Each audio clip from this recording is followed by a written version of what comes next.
ایک عربی سے کسی نے کہا جب تم مر جاؤ گے تو اس نے کہا پھر ہم کہاں جائیں گے؟ تو اس نے کہا پھر تم اللہ کے پاس چلے جاؤ گے۔ عربی کہنے لگا کہ میں نے زندگی میں جب بھی خیر پائی ہے تو اللہ تبارک و تعالیٰ کی وجہ سے ہی تو خیر پائی ہے، تو پھر اللہ تبارک و تعالیٰ سے کیا ڈرنا؟ دیکھیں جی کس طرح حسن ظن ہے اپنے اللہ تبارک و تعالیٰ سے۔ ایک بزرگ سے کسی نے پوچھا کیا تم ایسے شخص کو جانتے ہو جس کی دعائیں قبول ہوتی ہیں؟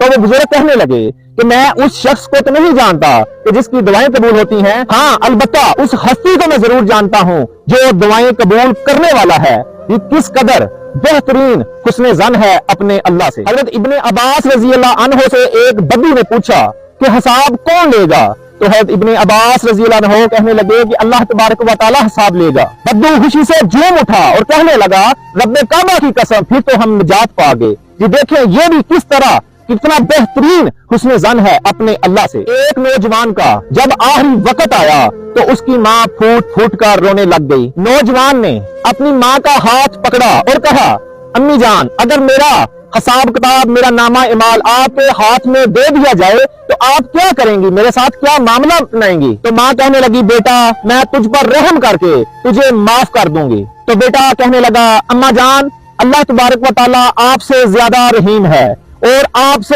70 گنا زیادہ وہ اپنے بندوں سے پیار کرتا ہے، تو پھر اللہ تبارک و تعالیٰ کے پاس جانے سے ڈرنا کیوں یا پھر رونا کیوں؟ دیکھیں جی یہ بھی کیا بہترین گمان ہے اپنے رب کے بارے میں۔ اللہ تبارک و تعالیٰ نے حشر کی منظر کشی کرتے ہوئے بتایا اور اس دن رحمان کے سامنے ساری آوازیں دب جائیں گی۔ اس حشر کی گھڑی میں یہ نہیں فرمایا جبار کے سامنے بلکہ اپنی صفت رحمت کا آسرا دیا ہے۔ یا اللہ ہمیں دنیا قبر حشر اور آخرت میں ہمیشہ اپنے فضل و کرم کے سائے میں رکھنا، آمین یا رب العالمین۔